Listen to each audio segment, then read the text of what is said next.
એક હેટી મે વિયર નામની એક નાની દીકરી, ઉંમર ખાલી 6 વર્ષ, પરદેશના એક ચર્ચની બહાર રવિવારે ઊભી ઊભી રોતી હતી.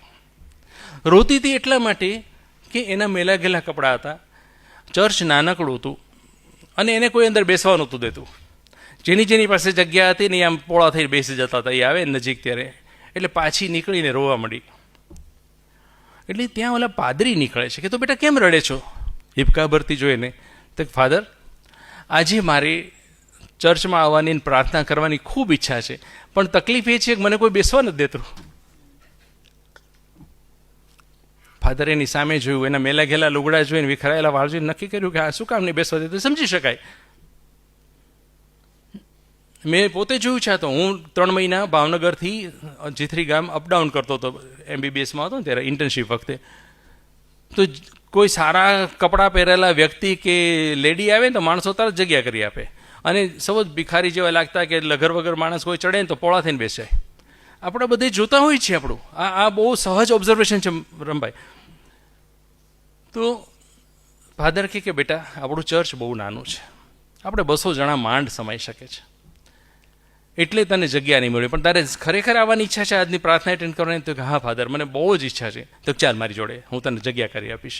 ફાધર એને લઈ ગયા, આગળ છે જગ્યા કરીને એને બેસાડી. હેટી તો બહુ જ આનંદિત થઈ ગઈ. એ રાત્રે હેટીને એવો જ વિચાર આવતો હતો કોન્સ્ટન્ટ કે આ ચર્ચને મોટું કેમ બનાવવું, મારે આ ચર્ચને મોટું કેવી રીતે બનાવવું. અમારું ચર્ચ મોટું હોય તો કોઈને નિરાશ થઈને મારી જવાને પાછું ન જવું પડે ને. એ વિચારમાં સૂઈ ગઈ.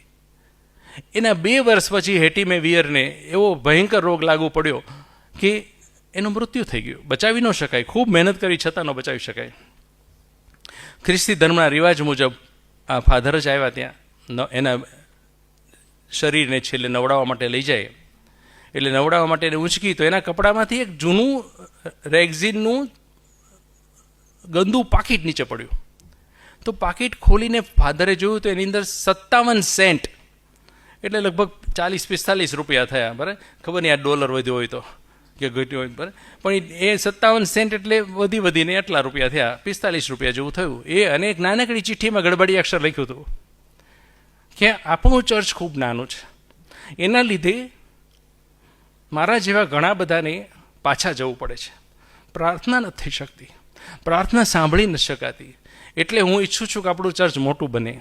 એના માટે 2 વર્ષથી આ પૈસા બચાવું છું. 2 વર્ષમાં એને ખાલી આટલા સેન્ટ જ બચાવ્યા હતા. 57 સેન્ટ. ગરીબ દીકરી જેને કપડાં નથી, ખાવાનું નથી, એને કેમ બચાવ્યા હશે? ફાધર હલી ગયા. ત્યાં હાજર બધાને ખૂબ રડવું આવી ગયું જોઈને, સાંભળીને. અંતિમ ક્રિયા પતી પછી ફાધર એના પિતાને કહે કે હું આ લઈ જાઉં, કાલ હું આ ચર્ચમાં વાત કરીશ. તો એના પિતાએ કાગળ અને 57 સેન્ટ આપી દીધા. બીજી રવિવારે ફાધરે વાત કરી કે જુઓ, આ દીકરીની વાત તમને કહું છું, તમે સાંભળીને ભૂલી નહીં જતા, આ વિચારમાં રાખજો અને આ તમારા મગજમાં રાખજો અને હૃદયમાં રાખજો કે આ આપણે જરૂરિયાત છે. હવે નસીબ જોગે તે દિવસે એક પત્રકાર ત્યાં હાજર. પત્રકારો સારું કામ ઘણું કરતા હોય છે. તો એ પત્રકાર ત્યાં હાજર. એણે આ વાત સાંભળીને ફાધર પાસે પછી પ્રાર્થના પૂરી થઈ પાછા ગયા અને કે મારે આ વાત છાપવી છે, તમને વિગત જણાવો. એટલે ફાધરે વિગત જણાવી આખી. ઓલા એના રવિવારની એડિશનમાં છાપ્યું એટલે it spreaded like wild fire. તરત બધેથી વાતો, ફોન આવવા માંડ્યા, દાન આવવા માંડ્યું. અને એક માણસે ફાધરને ફોન કર્યો કે હું મારી જમીન તમને ચર્ચ માટે આપવા માગું છું. તો ફાધર ગયા, એટલી બધી વિશાળ જમીન. એટલે ફાધરે હાથ જોડ્યા કે આ જમીન ખરીદવાની ચર્ચની શક્તિ નથી, આની કિંમત તો તમે કહી શકો મને, પણ અમારી શક્તિ નથી, હું જમીન જોઈને કહી દઉં છું. તો લોકો ખાલી 57 સેન્ટ આપો. એટલે 57 સેન્ટ આપ્યા અને જમીન લખી આપી. અને એ પછી ચારે તરફથી ચેક ને મદદ ને ભંડોળ આવવા માંડ્યું. ફક્ત 4 જ વર્ષની અંદર 2 કરોડ રૂપિયા ઊભા થઈ ગયા. અને આ 2 કરોડ 1900ની સાલના, અત્યારના નહીં. એટલે અત્યારે તો અધધ થઈ જાય ને, એટલું બધું. કારણ કે હું 1978માં ભણતો ત્યારે ડોલરના 9 રૂપિયા હતા. બરાબર, તો અત્યારે વિચાર કરો કે શું થાય.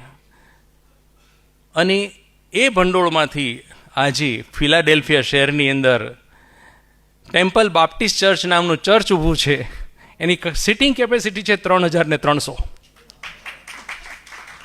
એની બાજુમાં જ તે ટેમ્પલ યુનિવર્સિટી છે કે જેમાં હજારો બાળકો ભણીને સ્નાતક થયા છે અને હજી ભણી રહ્યા છે.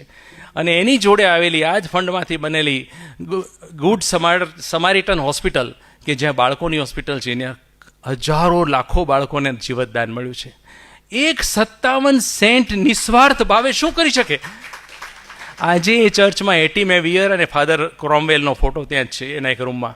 57 સેન્ટ ખાલી કરી શકે, પણ ક્યારે? બીજા માટે વિચાર કર્યો. એટલે બીજાના માટે અપેક્ષા વગર, મારે નથી જોતું કાંઈ, કોઈને તકલીફ ન પડે એના માટે. એટલે જ્યારે આપણે અપેક્ષા વગર આપતા શીખી જશું ને, આની જેમ અપેક્ષા વગર કંઈ કરતા શીખી જશું ને, ત્યારે યાદ રાખજો કે આપણે જીવન જીવવાની કળાનું લેક્ચર એ નહીં સાંભળવું પડે. એ આવડી જ ગઈ, હસ્તગત થઈ ગઈ.